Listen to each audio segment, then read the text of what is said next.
Kas te jauns pasaulē? Rainis ir dzīvs? Labrīt, skatītāji! Šodien jau ir 4. diena pie Raina slimnīcas, un es ļoti vēlos satikt Raini un viņu intervēt. Nevar būt!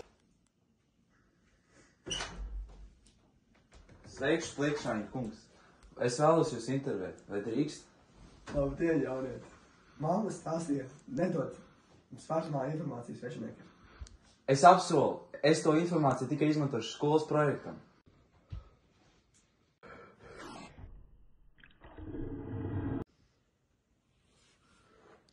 Labs ir, dienā. Kur jūs esat dzimis? Esmu dzimis Dunavas pagastā Jelgavā. Jūs bijāt dzimis 1865. gadā, bet pirms dažām dienām jūs tikāt atdzīvināts dēļ dažādām dziesmām, kuras ir tik sliktas, kas liek cilvēkam atmosties un tās izslēgt, kā modinātāji. Kā jūs jūtaties, būdams dzīvs atkal 21. gadsimtā? Runājot, esmu ļoti laimīgs par Latvijas tautu, jo man bija jāmigrē uz Šveici, jo es runāju par demokrātiju un brīvību. Bet es ļoti laimīgs to, ka Latvija kā nācija neizmira kopā ar maniem biedriem jaunie strāvā.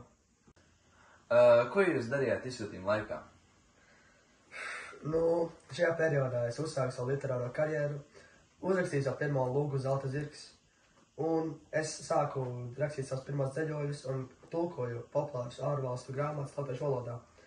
Un vēl 1905. gada revolūcija, kad sākās, man bija ļoti bail, ka Krievi mani apcietinās un nošaus.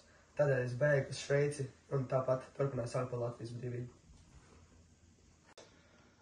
Kā jūs vispār satikāt savu sievu Aspazīti? Mēs zinām, ka jūs tikāt izjūtīti kopā trimdā un atgriezāties ar viņu.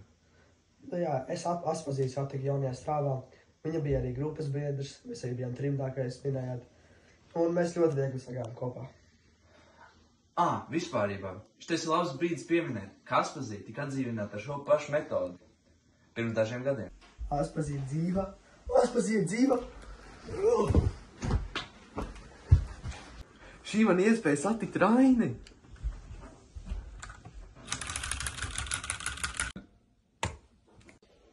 Kā tas vispār strādā? Tu patiešām kaķis ir iekšā? It kā ārsti stāstīja, tur ir tāds mazs lapiņas, kas veido tādu bildīti, tā kā uz virsmas. Labi. Varat atkal parādīt e-pastu? Es atcerējos, ko gribu rakstīt LSDSP. Dod šurp. Jā.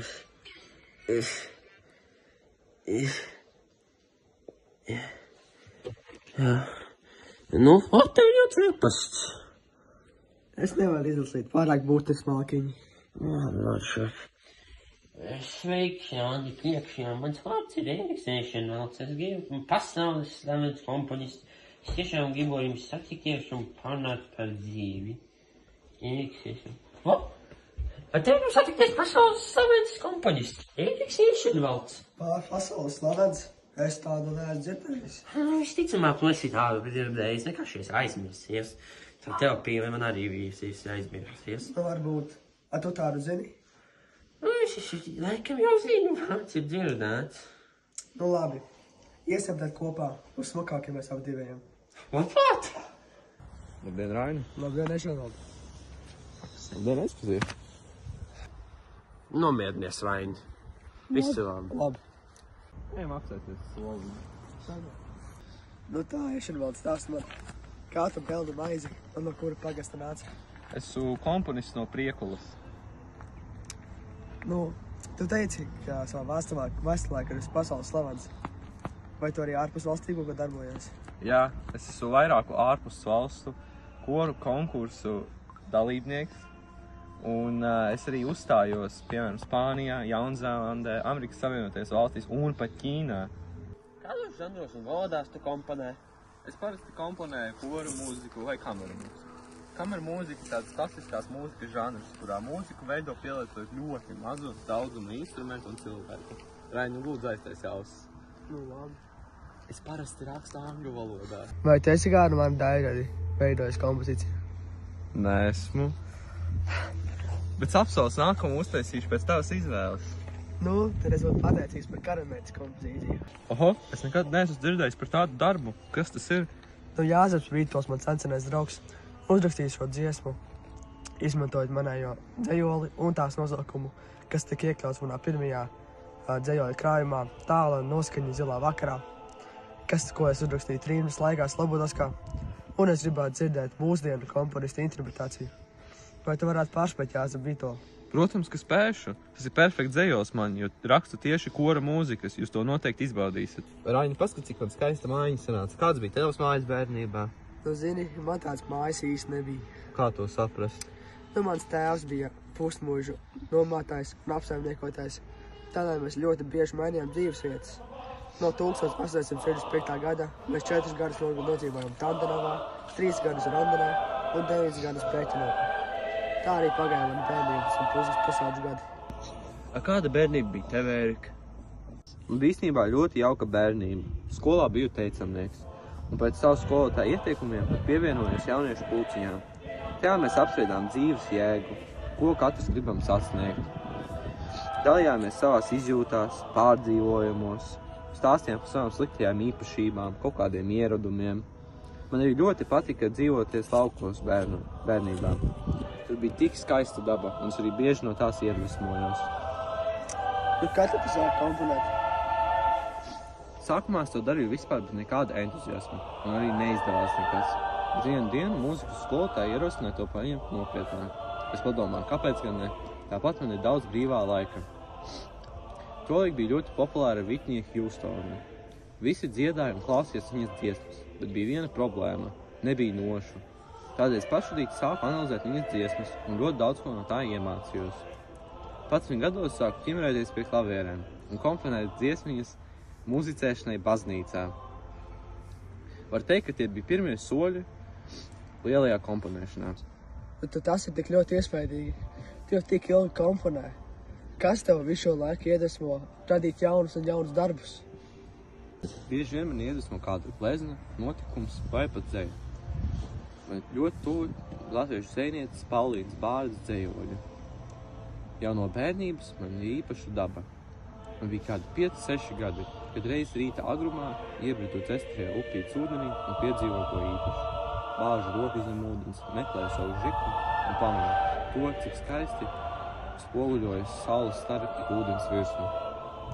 Atceros to skatu vēl šodien. Saule, ūdens, vējš fonā. Šie dabas izjušanas brīži ir mani laimes mirkļi. Kāda tad bija tava bērnība? Ja es to izstāstīju par sevējo, tagad tava kārta. Es biju gudrs bērns. Es jau 10 gados jau apguvu latīņu un grieķu valodas. Un tagad es pabeidzu Grāvu vācu skolu. Es devos uz Rīgu mācīties pirmajā ģimnāzijā, kur es jau grieķu valodā lasīju literatūru un jau senās Romas valodā dzeju lasīju, kur arī es literatūru visādās Austrumeiropas valstīs lasīju, kā vācu, angļu un franču. Rīgā es sastapos ar vidi, kur cilvēki patiešām vēlējās brīvu Latviju. Un te, kad es izmācījos Rīgā, es pārcēlos uz Pēterburgu mācīties, studēt juridiskajā fakultātē. Un tur arī es kļuvu par redaktoru dienas lapā. Sanāk, tu gribēji kļūt par juristu pirms pievienojies dienas lapai? Tajā laikā es nezināju, kas būšu nākotnē. Tādēļ tagad es pārnācu atpakaļ uz Latviju. Es strādāju gan par notāru, gan par jaunās strāvas biedru. Un tagad man izsūtīja trimdā. Es tāpat neapstājos būt par Latvijas brīvību. Klau, ja tev tā daba ir tik svarīga, vai tev ir bijuši kādi ceļojumi, kur tu speciāli raksti savas dziesmas pie savas ieredzētā dabas objekta? Protams, ka ir bijuši. Tādā veidā es izveidoju savu populāro skaņdarbu Ziemeļgaisma. Pirms apmēram 10 gadiem aizceļoju uz Trumsi. Tā ir tāda pilsēta Norvēģijas ziemeļos. Es gribēju pasīties ziemeļu blāsmu, bet pirmo reizi nekas neizdevās. Es biju vīlies, bet pēc pāris mēnešiem mēģināju vēlreiz. Un izdevās. Noķēru tādu sajūtu. Nekas tajā brīdī neskan. Nekāds mī, fā vai do. Nekas neskan. Tu tikai jūti to ziemeļblāzmas tempu, ambientu, atmosfēru. Un tad tā visa sajūta dara savu darbu zemapziņā, miegā. Tagad arī katru gadu ceļoju ziemeļu valstīm, lai izjustu to sajūtu vēlreiz un vēlreiz. Man jau apnika sēdēt. Varam kaut kur citur aiziet. Jā, vai kur karuselis. Es tev varēšu iegriezt. Labi.